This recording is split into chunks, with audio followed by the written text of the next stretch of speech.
Question, do you actually know how to use your Garmin running watch? Are you wondering why it's always beeping at you or not really sure what everything means? Well, whether you're brand new to using it or you've been using one for ages, in this video we're going to go through how to effectively use your running watch. Ready to get techie? Let's dive in. So I'm going to go through how to use your running watch using the brand new Garmin Forerunner 165 as an example, but let's start off with how do you use your watch on a run and what are the best screens to use whilst running?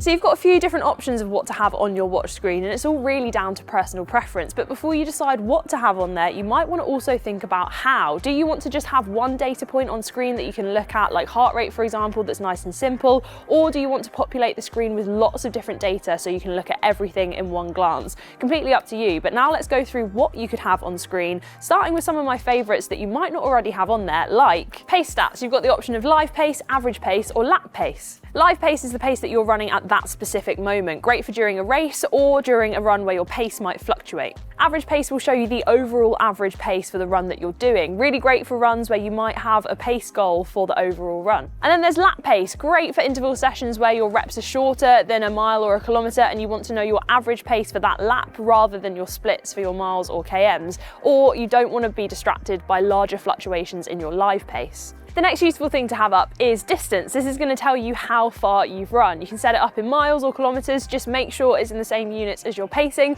unless you want to know your kilometre splits for how many miles you've run. You might want to consider as well setting up an auto lap alert. So this will alert you when you've run a set distance, mile, kilometre, or however much you set, to let you know what your pace was for that distance to keep track of as you're running. There's another very different stat that's been introduced on the Garmin Forerunner 965, which is great for in a race situation or if you're trying to work out what paces you can sustain when building up mileage. Stamina gives you a real-time estimate of your stamina using a starting percentage of 100% if you're fully rested. It will then give you an estimate of how long you can keep going for in either time or distance. Now, here's a glimpse at my current rotation of watch screens. I have these set up all the time and use different screens for different runs. So screen 1 is the watch default, but it gives me all the useful data I need on most runs. I've got timer, distance, live pace, and then heart rate at the bottom. The next screen is what I use for my interval sessions, so a lap screen. I've got lap time, lap distance, and lap pace. Great for knowing my pacing during a rep, during speed sessions. Next up, a dedicated heart rate screen showing just my heart rate. Now, I am very guilty of going too fast on easy runs, and so I quite often just have this screen up so I have no idea what pace I'm running, so I can really just run to feel and make sure my heart rate doesn't go too high. Now, personally, whilst I am rubbish at them, I do love throwing a few hills into my training runs, and I've got a few different screens for when I do tackle hills. Firstly, power, which is showing you how hard you're working. It's another useful stat like heart rate, which is completely devoid of pacing, so I quite like using it. I also have another screen which measures my ascent and descent. Good to keep a track of, especially in London where you think it's flat, but there might be a few hills in there. And then I also have a training effect gauge. So this is telling me how much of my run is aerobic versus anaerobic. Good for getting that 80-20 split of running into your week and making sure that your easy runs on anaerobic, they are staying nice and easy and aerobic. So that's all of the screens that I use. Any there that you're going to start using, or are there any that I've missed? Let me know in the comments. And now let's talk about how to use heart rate on a run. Wanting accurate heart rate data is often why people decide to invest in a watch. Now, your watch can measure your heart rate during the day, whilst you sleep, and throughout your runs. And this is going to give you a really useful insight into how hard you're working and how well you're recovering from your workouts. Resting heart rate is a really good gauge of fitness, health, and recovery. The more you wear your watch, the more accurate a picture it can build of your overall life. And if you wear your watch whilst you go to sleep, this can give you a really accurate average resting heart rate. But why is this useful for running? Well, resting heart rate can be a really good first sign of illness, so it can indicate when you should ease off your training and when you're well rested and ready to train hard again. You can look at your average resting heart rate on your watch or also in Garmin Connect, and so you can track your heart rate changes over time.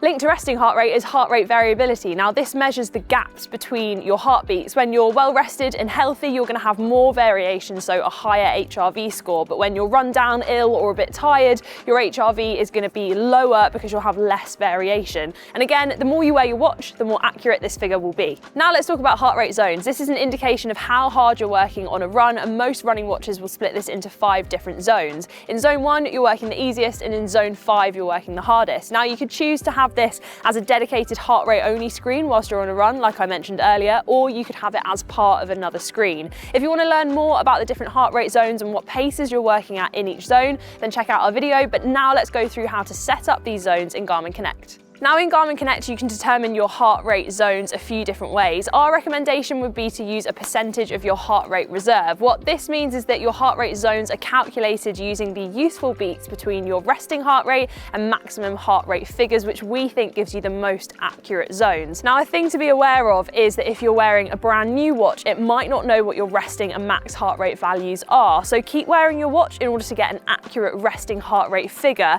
And if you want to work out your maximum heart rate, you might want to do something called the stress test. In order to do the stress test, start off by making sure you're nice and warm. Then you're going to run quite hard for around 10 minutes and aim to finish this 10 minutes either at the bottom of the hill or hop onto the treadmill and turn up the incline. Then you're going to run hard for 2 minutes, and this should give you your maximum heart rate figure. Now, I find running to heart rate really useful because knowing what zones I'm in and whether I'm in the right zone for the run that I'm doing is a great way of knowing whether you're working at the right intensity without having to worry about pace. Now, the Running Channel team and I have picked out some stats that we use every day that we think you might find useful too.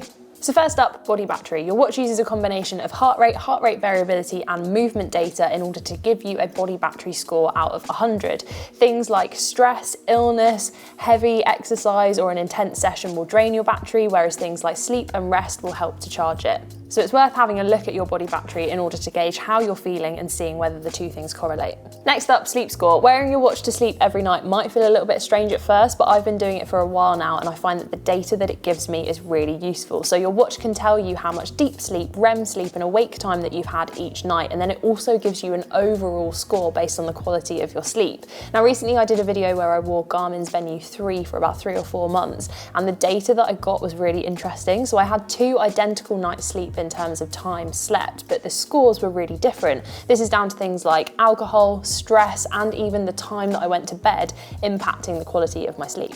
So now for some handy shortcuts and hacks. Now I'm 100% guilty of previously only using about 10% of what my watch is actually capable of, but now I have it set up and customized to exactly how I want it. So on the 165 Music, it's got something called a hotkey, which is preset. So if you press and hold down the bottom left button, it goes straight to music. Great for if you want to get out the door and get your headphones set up ready to go straight away. Then on some of the other Garmin models, you can customize these hotkeys so you can get exactly what you want from a press and hold of any of the 5 buttons.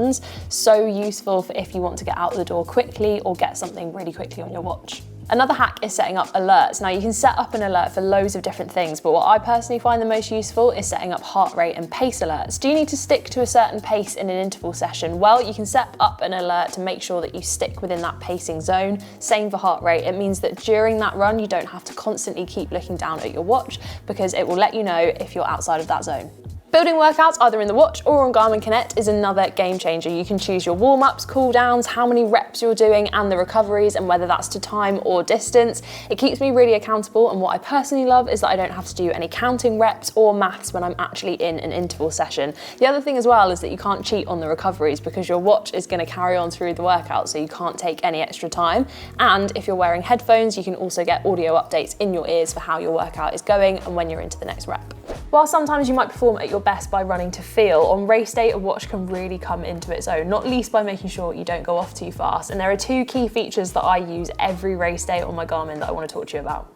Race Widget allows you to have your next race in your watch. You can choose from thousands of different races in Garmin Connect, or you can even create your own. What this then does is it can give you a prediction on your race time based off your training and fitness level. It can even tailor a training plan to get you race day ready. And then for race day, have you ever tried using Pace Pro? How this works is you plug in your course GPX file and the time that you want to run, and then your watch will develop a pacing strategy, taking things like elevation into consideration. You've then essentially got a coach on your wrist to get you through race day. Now, I've used this for loads of different races, probably the most successful being the time I tried to run a trail half marathon and get a PB. And even when I walked a section of it, the watch still got me to the finish line in a brand new PB. It was amazing. Hopefully that's answered some of your burning questions about how to use your running watch, but do you have any questions for us? Let us know in the comments. And now go and check out the video where we compared the watch data from 2 watches worn at the same race, but with 2 people who had very different running experiences.